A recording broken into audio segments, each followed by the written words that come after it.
تاریخ اسلام میں کئی نام ایسے ہیں جو بہادری، وفاداری اور جنگی مہارت کے سبب امر ہو گئے۔ انہی میں سے ایک نام ترگت ایلب کا ہے، جو سلطنت عثمانیہ کے بانی ارطغرل غازی کے قریبی ساتھی اور بعد میں سلطنت عثمانیہ کے لیے ایک عظیم جنگجو ثابت ہوئے۔ ان کی کہانی صرف تلوار بازی اور جنگوں کی نہیں، بلکہ وفاداری، حکمت اور قیادت کی بھی ہے۔ آئیے ان کی زندگی اور سلطنت عثمانیہ میں ان کے کردار پر تفصیل سے روشنی ڈالتے ہیں۔ دوستو، ترگت کا تعلق ایک ترک قبیلے سے تھا جو اپنے جنگجوؤں اور گھڑ سواروں کے لیے مشہور تھا۔ انہوں نے بچپن سے ہی تلوار اور کلہاڑی چلانے میں مہارت حاصل کر لی تھی۔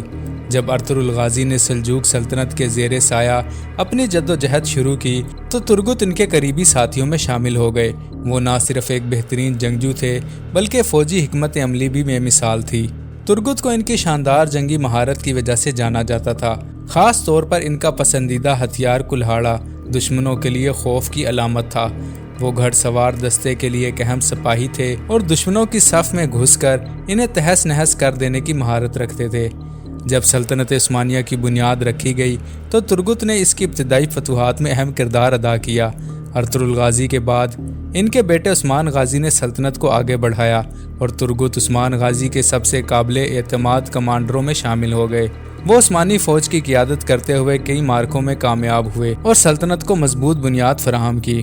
اگر ان کی فوجی مہمات کے بارے میں بات کریں تو سب سے پہلے کارا جا حصار کی فتح آتی ہے۔ یہ قلعہ بازنطینی سلطنت کے زیر اثر تھا، جسے فتح کرنے میں ترگت نے اہم کردار ادا کیا۔ بلجک قلعہ، اس قلعے کی فتح کے دوران انہوں نے اپنی جنگ حکمت عملی اور بہادری سے عثمانی فوج کو کامیابی دلائی۔ ترگت نے عثمانی سرحدوں کو وسیع کرنے کے لیے مختلف جنگوں میں شاندار کارکردگی دکھائی، جو اناطولیہ کی کئی مہمات ہیں۔ آئیے ان کی زندگی سے متعلق چند دلچسپ حقائق جانتے ہیں۔ ترگت نے 125 سال سے زائد عمر پائی، جو کہ ایک حیران کن حقیقت ہے، اور وہ آخری دم تک جنگجو ہی رہے۔ ان کی کلہاڑی آج بھی ترکی کے ایک عجائب گھر میں موجود ہے، جو ان کی بہادری کی علامت ہے۔ انہوں نے نہ صرف جنگوں میں شاندار کارکردگی دکھائی بلکہ علاقوں کے گورنر کے طور پر بھی خدمات انجام دی۔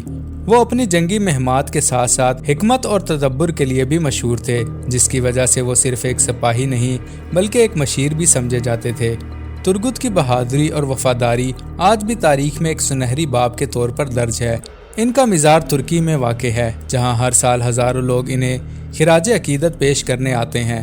سلطنت عثمانیہ کے ابتدائی دور میں انہوں نے جو خدمات انجام دی وہ ہمیشہ یاد رکھی جائیں گی۔ دوستو، ترگت کی زندگی ہمیں بہادری، وفاداری اور استقامت کا درس دیتی ہے۔